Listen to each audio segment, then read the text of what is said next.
They didn't call him by his name. They called him Burden. In the dust-choked town that sat like a scab on the plains, his size was a sin and his gentle nature a weakness. Orson was a large man, built of slow muscle and quiet sorrow, a man whose shadow fell long and heavy but whose presence was treated as less than nothing. The whispers followed him like his own shadow, cruel and constant.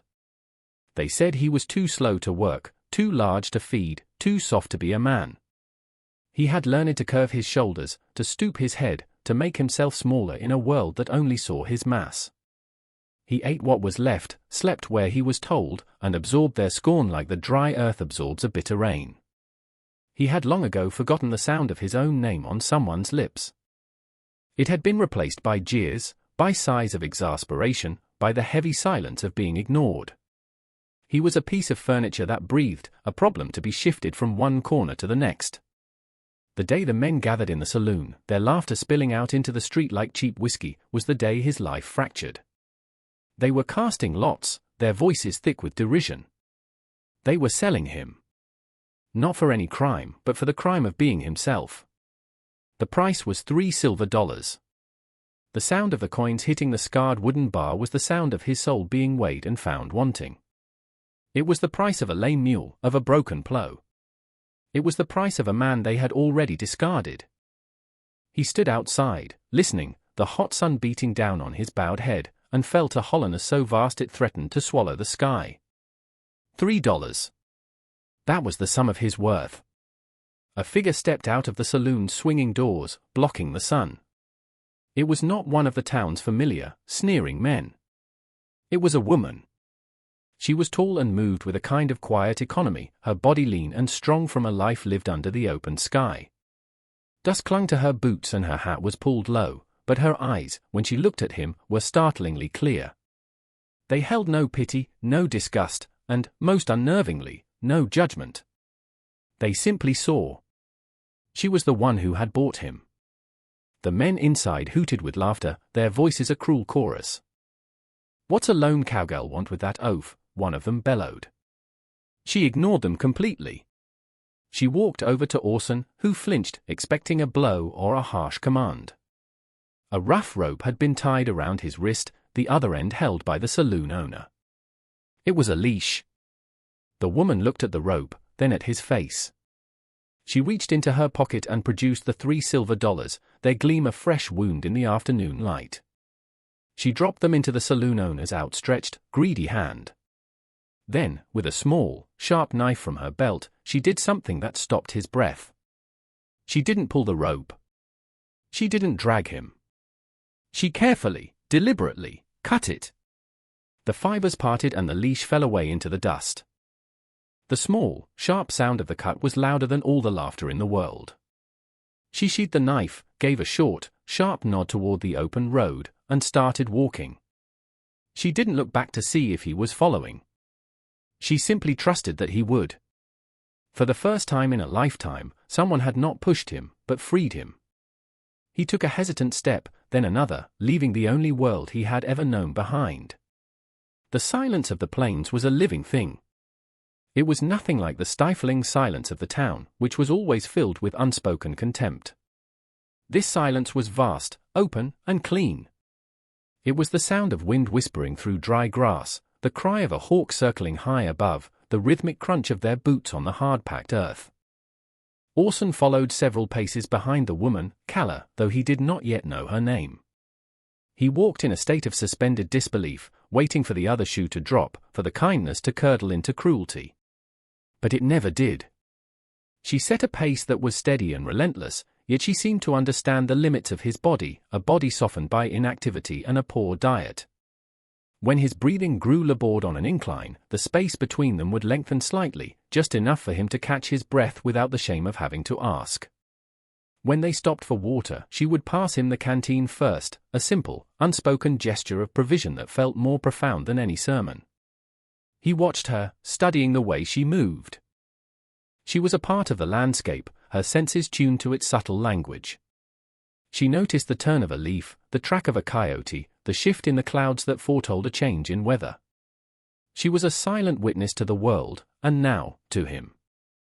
He was so accustomed to being the object of loud, scornful attention that her quiet observation was deeply unnervating. He felt seen, truly seen, not as a collection of flaws but as a simple fact of existence, another creature walking under the great, indifferent sky. As the first day bled into evening, he realized he had not heard a single taunt, had not felt the sting of a single insult. There was only the sound of the wind, the earth, and the steady, reassuring presence of the woman walking ahead. They came to a gully, a deep, jagged scar in the earth carved by ancient rains. It wasn't wide, but its sides were steep and slick with loose scree. In the town, a challenge like this would have been an occasion for mockery. The men would have shoved him toward it, laughing as he scrambled and fell, his bulk working against him. Orson froze at the edge, the old shame coiling in his stomach. He looked down at the treacherous slope, his body already remembering the humiliation of past failures. He expected her to yell, to call him useless, to show her frustration. He braced himself for the inevitable sting. Instead, Calla simply stopped. She surveyed the gully, her eyes scanning the terrain with an unhurried, practical gaze. She didn't look at him. She looked at the problem. After a long moment, she walked a few dozen yards down the edge of the ravine, her boots sure-footed, until she found a place where the slope was less severe, where a gnarled old root provided a sturdy handhold. She didn't call out to him. She just cleared a few loose stones from the path with the side of her boot, a small act of preparation. Then she looked at him. Her expression was neutral, patient. It was not an order. It was an invitation. An offering of a better way. Hesitantly, Orson followed her path.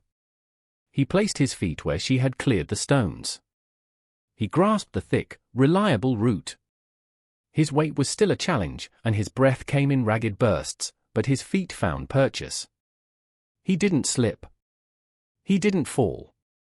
He made it to the bottom and then, with surprising strength, hauled himself up the other side. When he stood, breathing heavily, on the far edge, she was already there, waiting. She gave a single, almost imperceptible nod. It wasn't praise. It was simple acknowledgement. He had faced an obstacle, and he had overcome it. For the first time, he felt a flicker of something he couldn't name, the quiet, solid pride of his own capability. That night, they made their first camp. The sun sank below the horizon, painting the sky in violent streaks of orange and purple. The air grew cold. Calla moved with a familiar rhythm, gathering dry brush, arranging stones for a fire pit, her actions fluid and efficient.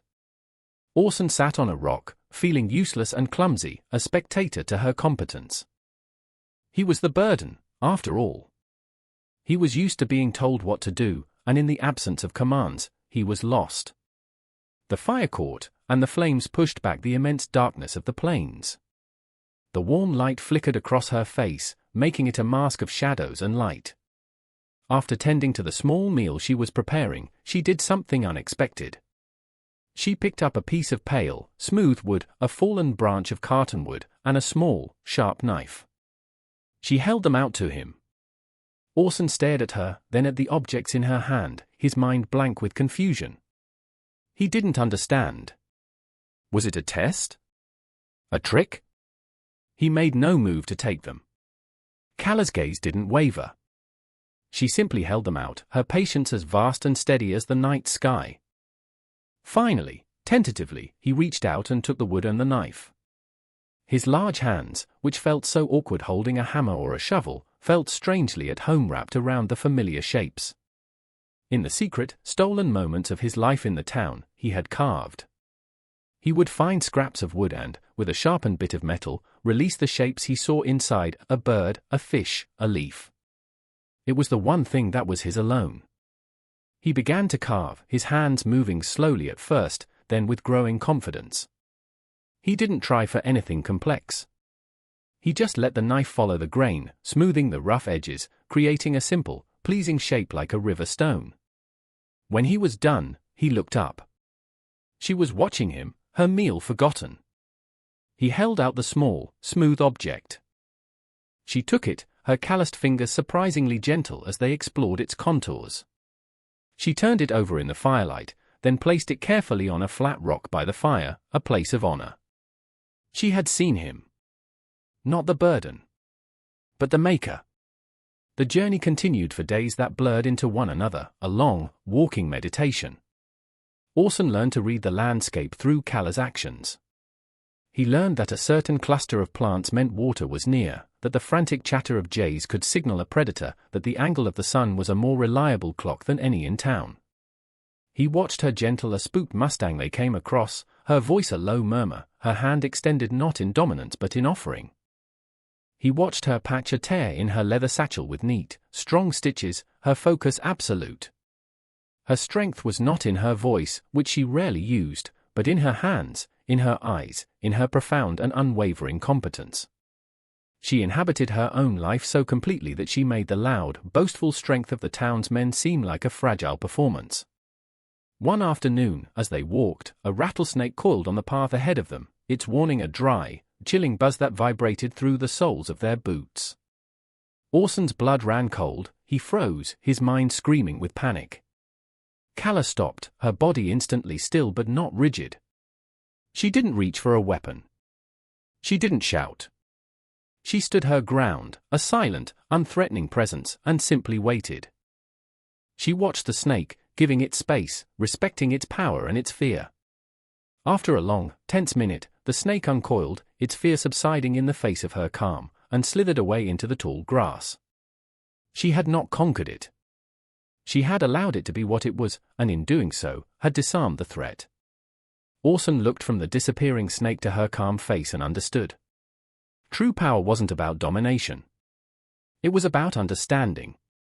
It was about having a quiet center that the chaos of the world could not shake. He was beginning to realize that the world had taught him the wrong definition of strength. They were 2 days from her homestead when they saw the riders. 3 men, silhouetted against the setting sun, their posture arrogant and loose in the saddle. They were cut from the same cloth as the men from Orson's town, their faces weathered into masks of casual cruelty. They spurred their horses toward them, circling them like vultures. "Well, look what we have here," the leader sneered, his eyes crawling over Callah with a possessive leer. "A pretty little thing all alone out here." His gaze then fell on Orson, and the familiar, ugly smirk spread across his face. "And what's this?" "Your pet bear." The other men laughed, a harsh, grating sound that scraped at Orson's nerves. He instinctively hunched his shoulders, making himself small, the old reflexes of shame taking over. He prepared for the verbal blows, for the inevitable escalation. But Callah did not shrink. She did not look away. She stood straight and still, her hand resting lightly on the hilt of the large knife at her belt. She didn't speak. She just watched them, her eyes as flat and hard as river stones. Her silence was not fear. It was a challenge. It was a wall they could not breach. The men's laughter faltered. They had expected a frightened woman, a cowering victim. They did not know what to do with this quiet, unshakable sovereign. Her stillness seemed to suck the air out of their bravado. "Just being friendly," the leader muttered, his smirk gone. He couldn't hold her gaze. After another tense, silent moment, he tugged on his reins. "Let's ride." They wheeled their horses around and galloped away, their retreat more telling than any attack. Callah watched them go, her expression unchanged. Orson looked at her, then at the dust settling where the riders had been. He straightened his own shoulders. He had just witnessed a battle fought and won without a single word, without a single blow. He saw that shame was not a condition inflicted upon you, but a poison you chose to drink. Callah had refused the cup. They arrived the next afternoon. Callah's home was not a grand ranch, but a small, sturdy cabin tucked into a valley, sheltered by a stand of old cottonwoods. A clean creek ran nearby, and a few hardy animals, a cow, some chickens, 2 horses, grazed in a well-mended paddock. The place was like her, quiet, practical, and deeply rooted. There was an order to it, a peace that was earned, not given. She led him not to a barn or a shed, but to a small, clean room inside the cabin itself. A simple bed, a small table, a window that looked out over the valley. It was more than he had ever had. There was work to be done. A lifetime of it. Fences needed mending, wood needed chopping, the garden needed tending. The first few days, Orson was clumsy. The axe felt foreign in his hands, his attempts at nailing a loose fence board were awkward. In the town, this would have earned him cuffs and curses. Here, it earned him only patience. Calla would not scold him. She would simply take the tool from his hand and show him. She showed him how to use his weight to his advantage when swinging the axe, letting the heavy head do the work. She showed him the rhythm of hammering, the way to set a post so it would hold against the wind and time. She taught him not with words, but with action, with the clear, irrefutable logic of a task done right. He began to learn the language of his own body, not as a source of shame, but as a source of immense, untapped power. The heft of a log on his shoulder was not a burden, but a testament to his strength. The sweat on his brow was not a sign of weakness, but of honest effort. He was not being used, he was contributing. He was building something. Day by day, week by week, the softness in his body hardened into solid muscle, and the despair in his soul began to yield to the quiet satisfaction of purpose. Months passed like seasons, each one carving a new line of confidence onto Orson's face. He moved differently now. The stoop in his shoulders was gone, replaced by the straight-backed posture of a man who knew his own place in the world. He was still a large man, but he no longer seemed to apologize for the space he occupied. He learned the silent rhythms of the homestead, the ebb and flow of work and rest. He and Calla moved around each other in a comfortable, practiced orbit, their partnership communicated in shared tasks and knowing glances, not in conversation. One evening, sitting by the hearth, the firelight dancing on the cabin walls, he presented her with a carving. He had been working on it for weeks in the quiet moments after the day's labor was done. It was a hawk, its wings spread as if catching a thermal, every feather intricately detailed, its eyes sharp and focused. It was not just a carving, it was a thing of life and spirit. It was the best work he had ever done. Calla took it, her reverence for the object clear in her touch. Her fingers traced the lines of the wings, the curve of the beak. The silence in the room was warm and full. Orson found his voice, and it was steadier than he remembered. "I am not a burden," he said. It wasn't a question. It wasn't a plea. It was a declaration. Calla looked up from the carving, her gaze meeting his across the flickering light. Her lips curved into the barest hint of a smile. "I know," she said, her voice low and certain. Just then, a knock came at the door. It was a lost merchant, his wagon having broken a wheel down the trail. Calla offered him shelter for the night. The merchant looked from her to the large, quiet man sitting by the fire. "Is this your hired hand?" he asked, his tone polite but dismissive. Calla set the hawk carving carefully on the mantelpiece.